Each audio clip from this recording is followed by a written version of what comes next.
శివలింపై నాకు ఒక కొడుకు ఒక బిడ్డ నాకు మన్మరాలు నలుగురు ఉండరు బిడ్డ ఇప్పటికి పింఛన్ రాలేదు మా రేవంత్ రెడ్డి మా తండ్రి నేను 55 సంవత్సరాలకు ఎక్కువ ఉంటాను నాయన 55 సంవత్సరాలకు ఎక్కువ ఉంటా ఇంకా నాయన గట్టి పొజిషన్లో మాకు ఇస్తామంటారని ధైర్యం చెప్పిండు ఇంకా రేవంత్ రెడ్డి సార్ వచ్చి చెప్పిండు ఇదే సేవలలో చెప్పిండు రాహుల్ గాంధీ వచ్చి చెప్పిండ్రు అందరూ వచ్చి చెప్పిండ్రు నాయన చేస్తాం పింఛన్ చేస్తాం ఇప్పుడు ఎలక్షన్ ఎంత తర్వాతనే ఎంతనే చేస్తామంట అని చెప్పిండ్రు రుణమాఫీ చేసిండు రైతు బంధు పడ్డది ఇది ఒక పింఛన్ అమ్మా శివలించి అప్లై చేసుకున్నామా గవర్నమెంట్ సర్టిఫికెట్ వచ్చింది గవర్నమెంట్ తాండ్రపోయి 15,000 తీసుకున్నారు 15,000 ఖర్చు పెట్టి సర్టిఫికెట్ తెచ్చుకున్నాను పింఛన్ వరకు చేసుకుంటున్నామా నేను పింఛన్ నాకు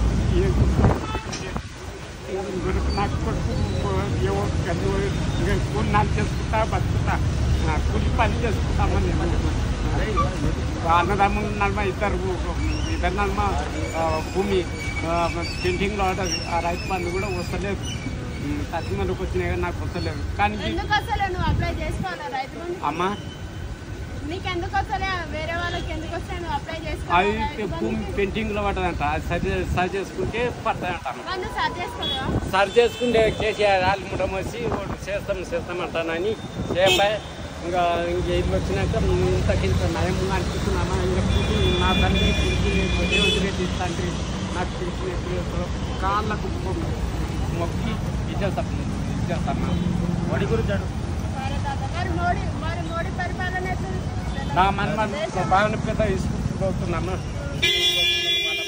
బతుకుతారు నేను చేతన్నాడు ఏం చేస్తాం ఇంకా పోతారంగా చేతన అవుతుంది కాబట్టి మా నాయన